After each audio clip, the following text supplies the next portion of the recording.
Bona nit i bona hora. Finals de maig i pendents del pressupost català, quadrar els números continua sent un mal de cap per les administracions. Aquesta setmana la Unió Europea es va mostrar generosa ampliant el termini per complir amb els objectius de dèficit i dona un marge més gran al govern espanyol. Aquest marge s'ha de donar a Catalunya i a les altres autonomies. La ciutadania pateix el dèficit fiscal. El dèficit català està fora de control envers els altres països del nostre entorn. Què està passant amb els pressupostos 2013 que el govern encara no ha enviat al Parlament de Catalunya? Ho parlarem amb Pere Aragonès, que és diputat d'Esquerra Republicana de Catalunya. Bona nit, tingui, gràcies per ser aquí. Hola, què tal? I amb el senyor Jordi Cañas, que és diputat del grup de Ciutadans. Bona nit, tingui, gràcies per ser aquí. Bona nit, gràcies. Escolti, això del gin tònic. Al Parlament hi ha gin tònic o no hi ha gin tònic? La presidenta va sortir, va dir que no hi havia gin tònic. Ni mojito, va dir, ni gin tònic ni mojito. Però n'hi hauria d'haver-hi o no n'hi hauria d'haver-hi? I ha d'estar subvencionat o no ha d'estar subvencionat?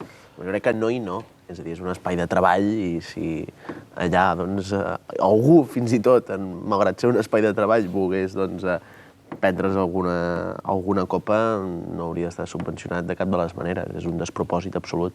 I per vostè creu que ha d'estar subvencionat o no el gin tònic? A Madrid ho està, No Val gairebé 4 euros, només. Es que no tiene que estar subvencionado ni el gin tonic ni nada más. Es decir, el problema en el Congreso de los Diputados y en el Senado es que se subvencionan no únicamente ese tipo de bebidas alcohólicas, que yo creo que están absolutamente fuera de lugar en un espacio público tan importante como es el Congreso y el Senado, sino que además se subvenciona el resto de alimentos, las comidas. Es decir, no puede haber una subvención pública que reduzca el precio de las comidas o de las bebidas que los diputados consumen. Es decir, los diputados tienen que pagar lo mismo que paga cualquier ciudadano. I ho trobeu bé o no, que us hagin tret el teletac? Yo lo que creo es que el elemento fundamental es que desde el año 2008 el Parlamento de Cataluña ha recortado un 30% de su presupuesto. Y con ese 30% se hace lo mismo y en ocasiones se hace mejor. Y yo creo que ese es el buen dato. Se han recortado el 30% desde 2008. El teletac y la tarjeta de Renfe, pues por supuesto. O sea, yo creo que la política tiene que ser ejemplar. Yo creo que los partidos políticos tenemos que asumir esa necesidad de ejemplaridad en nuestros comportamientos, en nuestros actos, y evidentemente en un momento de austeridad es absolutamente superfluo. Anem a parlar d'aquests diners, aquest mal de cap financer que hi ha a totes les administracions. Aquesta setmana hem mirat més que mai a Brussel·les. S'ha imposat un calendari de reformes molt estrictes, impostos, pensions, mercat laboral, etc. Reformes que tard o d'hora s'hauran de fer i s'hauran de complir. I abans de parlar amb els dos diputats, aquesta setmana hi ha hagut una cimera d'educació a la Generalitat, hi ha hagut acord de Convergència i Unió, Socialistes, Esquerra, Iniciativa i la CUP per defensar la llengua i la llei d'educació catalana davant del Congrés dels Diputats. Senyors diputats, senyor Pere Aragonès, senyor Jordi Cañas, el president de la Generalitat de Catalunya, Artur Mas, diu ja n'hi ha prou de que ens donguin engrunes. Ha dit aquesta setmana a Sitges, en el Cercle d'Economia. Senyor Pere Aragonès, amb les engrunes què fem? És dir, quina és la situació? En primer lloc, són engrunes si parlem del sostre de dèficit que s'hauran de tornar. Perquè quan parlem del sostre de dèficit sembla com si aquí ens donguessin alguna cosa. Simplement és endeutament que l'Estat, que és qui recapta els impostos, fa pel conjunt d'administracions i després facilita, en aquest cas, a les comunitats autònomes. Senyor Jordi Cañas, en fem prou amb les engrunes que diu el president Mas? Bueno, yo no creo que se tenga que hablar de migajas. Lo que tiene que estar hablando el presidente Mas es cuándo va a presentar los presupuestos y sobre todo cómo va a repartir el gasto de esos presupuestos. Es decir, como bien han dicho hace escasos segundos, Cataluña ha dedicado, por ejemplo, ponemos un ejemplo, siempre menos dinero a la educación respecto a su PIB que el resto de España y el resto de Europa. Esto es la realidad. Es decir, uno quiere dinero, pero ¿para hacer qué? El gran problema no es únicamente tener ingresos, sino a qué se destinan.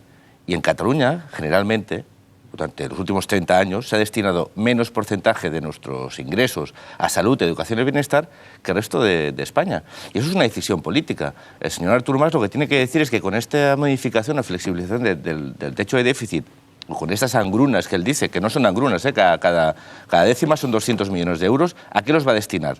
Si los va a destinar a que recuperar la sexta hora en la educación, a contratar más profesores, a sacar a los niños de los barracones, o los va a dedicar a construir una diplomacia paralela para el proceso de transición nacional. Ese es el debate, porque estamos hablando permanentemente de cuánto ingresamos, pero parece que nadie quiere hablar de en qué lo gastamos. I ese és el debate, i és lo que los ciudadanos necesitan saber. Senyor Aragonès, aquest és el debat de si el destinem per la diplomàcia catalana o no, que diu el senyor Cañas. Jo crec que no és el debat simplement perquè el volum de despesa no és gens comparable. Per tant, una simple correcció no, pero, tú sabes de dada... Que cuando tú haces, cuando eso lo divides per cápita, gasto sanitario per cápita o gasto educativo per cápita, ves que también estamos por debajo de la media.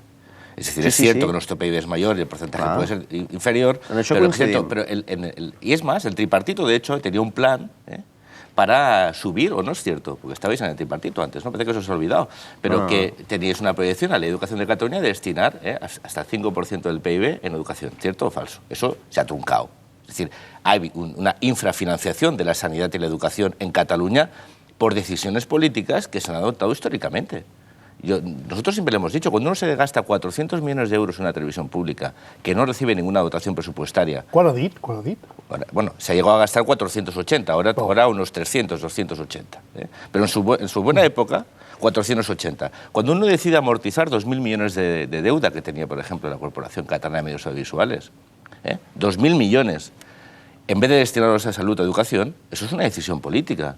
A veces aquí decimos, no, es que en Extremadura reparten o dan tienen ordenadores cada niño. Ya, pero es que en Extremadura no se gastan 400 millones de euros en una televisión, porque la televisión no recibe una dotación presupuestaria específica en los presupuestos o en las transferencias de la Generalitat.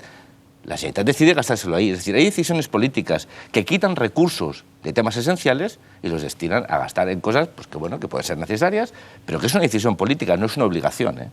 La major part de la despesa pública, superior al 75% de la Generalitat, està concentrada només en aquests dos departaments. Si a més hi sumem el que és les polítiques de protecció social, en definitiva, les comunitats autònomes, no només Catalunya, sinó el conjunt de l'estat espanyol, són les que desenvolupen i les que apliquen les polítiques de l'estat del benestar. Els serveis de l'estat del benestar és clarament un indicatiu de quina és l'orientació política i quina és la prioritat política, en aquest cas, del govern espanyol. Sí, pero yo creo que todos y todos los partidos catalanes coincidimos en que cuando se tiene que repartir el déficit entre el conjunto de administraciones públicas, es evidente que las comunidades autónomas requieren una ampliación de sus objetivos de déficit, por supuesto. ¿Por qué? Porque son los prestadores de servicios esenciales. El otro día decíamos, está muy bien que aumenten, pasemos al 2%, al 1,9%, al 1,8% de déficit de las comunidades autónomas.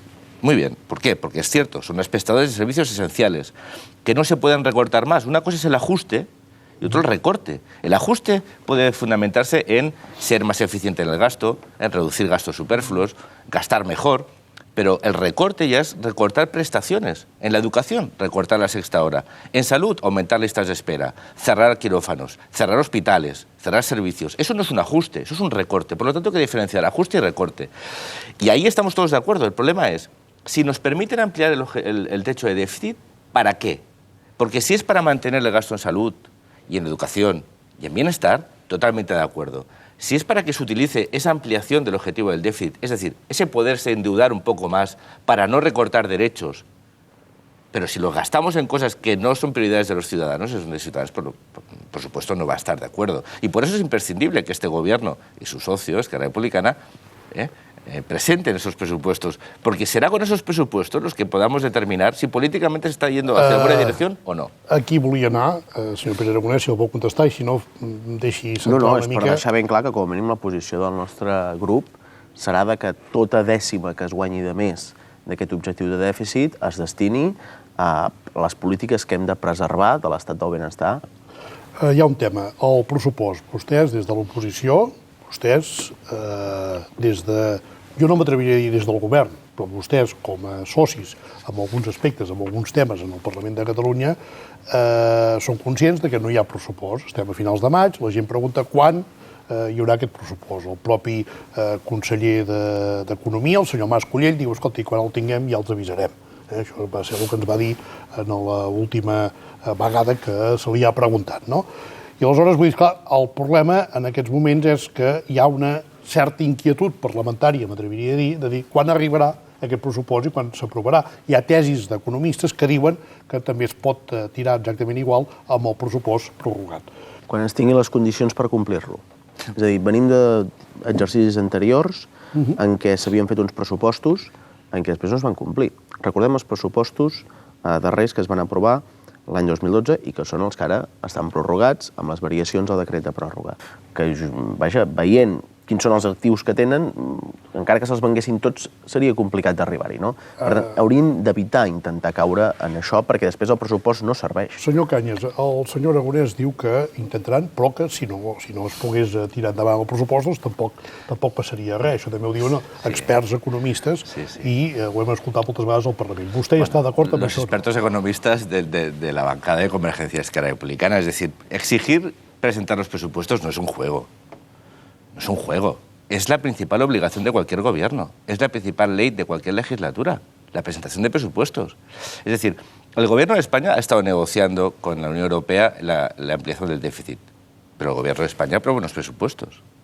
Es decir, este gobierno es un gobierno irresponsable porque está incorporando inestabilidad política, incertidumbre económica e inquietud social, porque unos presupuestos es el principal instrumento de la acción pública. ¿Se puede estar sin presupuestos? Fíjese, si se puede estar, que estamos sin presupuestos y sin gobierno. O sea, este gobierno ni ha aprobado presupuestos ni ha aprobado ninguna ley de reactivación económica ni de creación de empleo. No ha aprobado absolutamente nada, ni presupuestos ni ninguna ley. Cataluña lleva casi 160 días sin presupuestos y sin gobierno. Pero sí que tenemos unos presupuestos prorrogados. Prorrogados, no. Xafagàs, prorrogados. Però sabe usted... Escolti, diu Catalunya no hi ha ni govern ni pressupostos. No, govern... Però és que això no ho dic jo. És que això... Escolta, és que això és veritat. Em pots dir quina llei s'ha aprovat al Parlament? Govern hi ha a la plaça Sant Jaume o alguna cosa. No, sí, no, formal sí, claro. Está claro, sí. Claro que tenemos gobierno formal. A que gobierne no, porque un gobierno, para merecer tal nombre, tiene que gobernar. Y unos presupuestos, para poderse llamar presupuestos, tienen que ser ejecutables. Ahora tenemos unos presupuestos prorrogados con un objetivo, ahora, a día de hoy, del 0,7. Yo simplemente quiero recordar que el origen de la situación actual que vive Cataluña en sus finanzas públicas, unas finanzas que están en quiebra. Los ciudadanos tienen que saber que estamos en quiebra.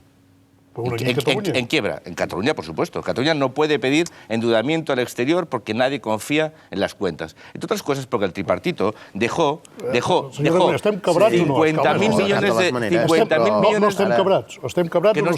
Que no estamos quebrados con 50.000 millones de euros de deuda y 80.000 millones de euros de deuda aplazada. Un gobierno que en el último cierre presupuestario mintió diciendo que había un déficit del 2,4 cuando tenía uno del 4,2. Este es el origen de la situación actual. Lo que pasa es que parece que los senyors d'Esquerra no han estat nunca en el tripartito. Estem diverses coses. La primera, no estem prorrogant uns pressupostos amb el dèficit del 0,7, perquè vostè sabrà que fa 15 dies el Consell Executiu de la Generalitat va acordar modificar el decret de pròrroga de pressupostos per passar-ho del 0,7 a l'1,2.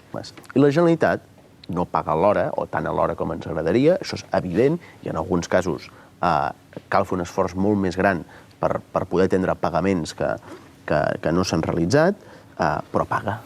El famós deute del tripartit, un dia en podríem parlar amb calma, no?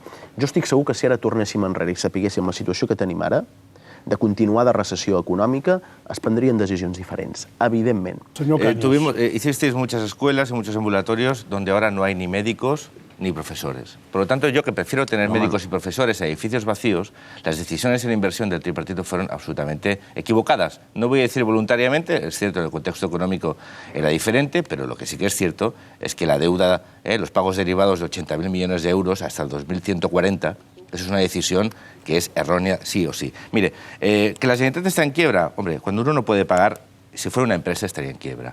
Y debe más de 1.000 millones de euros a los ayuntamientos, más de 400 millones al sector farmacéutico, más de 400 millones de euros a los prestadores de servicios sanitarios, educativos. Es decir, la situación es muy complicada, pero yo creo que lo que tenemos que hablar son de medidas en positivo. Cuando se presenten los presupuestos, tendremos que volver a tomar decisiones políticas. Desde Ciudadanos hemos propuesto infinidad de veces la necesidad de eliminar estructuras administrativas. Puede significar 150, 200 millones de euros.